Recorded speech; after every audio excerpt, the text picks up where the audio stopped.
Welcome to Tirunelveli சமையல். இன்றைக்கி திருநெல்வேலி சமையலில் பருப்பும் முருங்கைக்கீரையும் வச்சு எப்படி சாதம் செய்யலான்னு பார்க்கலாம். முருங்கைக்கீரை சாதம் எப்படி செய்கிறதுன்னு பார்க்கலாம். இன்றைக்கி அதுக்கு ஒரு குக்கரை எடுத்து வச்சுக்கோங்க. அதில் இன்றைக்கி நான் தேங்காய் எண்ணெய் தான் சேர்த்துருக்கேன். அதுக்கு தேங்காய் எண்ணெய் 2 டேபிள் ஸ்பூன் ஊற்றிட்டு அது நல்லா சூடானதும் 1 ஸ்பூன் ஜீரகம், 1 ஸ்பூன் கடுகு உளுந்தம் பருப்பு, 1 கொத்து கருவேப்பிலை போட்டிருக்கேன். ஒரு 6-7 பல் பூண்டு எடுத்து போட்டிருக்கேன். அது நல்லா வதக்கி விட்டுக்கலாம். அது வதங்கும்போது ஒரு 5-6 சின்ன வெங்காயமும் 1 பெரிய வெங்காயமும் எடுத்து போட்டிருக்கேன். பாருங்கள், நல்லா போட்டு அதையும் நல்ல பொன்னிறமாக வர்ற வரைக்கும் நல்லா வதக்கி விட்டுக்கோங்க.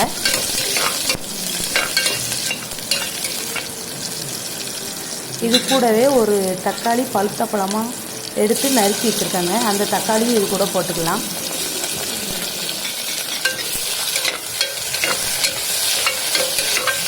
போட்டு இதே நல்லா வதக்கி விட்டுக்கலாம். நல்லா மிக்ஸ் பண்ணி விட்டுட்டு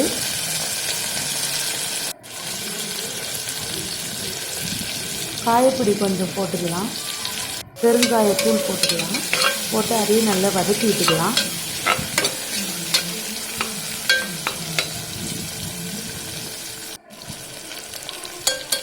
அரை ஸ்பூன் மிளகாய்த்தூள், 1/4 ஸ்பூன் மஞ்சள் தூள், சாம்பார் பொடி ஒரு 2 டேபிள் ஸ்பூன் போட்டிருக்கேன்.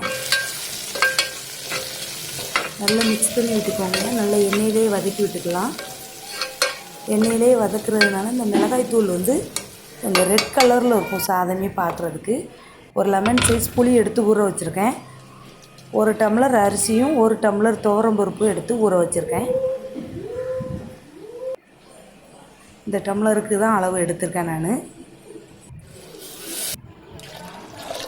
இதே டம்ளருக்கு தண்ணி எடுத்து ஊற்றிக்கலாம்.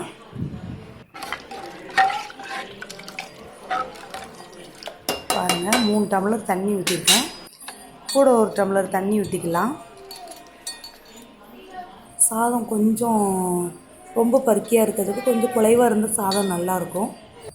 இப்போ இந்த லெமன் சைஸ் புளியை எடுத்து கரைச்சி இதில் ஊற்றிக்கலாம். இதிலேயே மேலே உப்பு போட்டுக்கலாம்.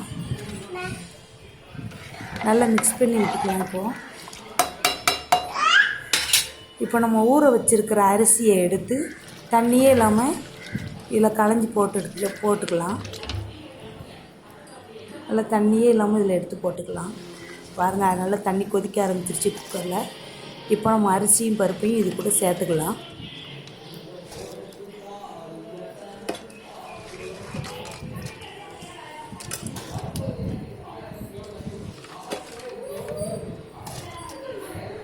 சூப்பராக இருக்கும். முருங்கைக்கீரை ரொம்ப சத்து.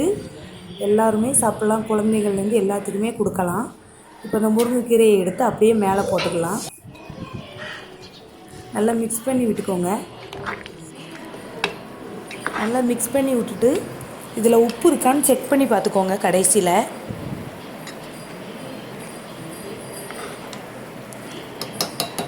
இப்போ இதில் லாஸ்ட்டு நீங்கள் நெய் ஊற்றி மூடி அப்படியே வச்சுக்கலாம் குக்கரை.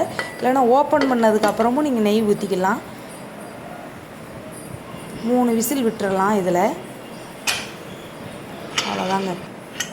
ஓப்பன் பண்ணி பார்த்தாச்சு. சூப்பராக சாதம் ரெடியாக இருக்குது. பாருங்கள், அப்படியே ஒரு கிளறி இதுக்கு ஊறுகாய் அப்பளம் இருந்தால் போதும். சாப்பாடு சூப்பராக இருக்கும். குழந்தைங்கள்லேருந்து பெரியவங்கலேருந்து எல்லாருமே சாப்பிட்லாம். முருங்கைக்கீரை இரும்பு சத்து உடையது. சூப்பராக ரெடி ஆயிடுச்சுங்க. திருநெல்வேலி சமையலுக்கு லைக் பண்ணுங்கள், ஷேர் பண்ணுங்கள், சப்ஸ்கிரைப் பண்ணுங்கள். நீங்களும் செஞ்சு பார்த்துட்டு எப்படி இருக்குன்னு கமெண்ட் பண்ணுங்கள். தேங்க்யூ. சாதம் சூடாக சூப்பராக ரெடி ஆயிடுச்சு.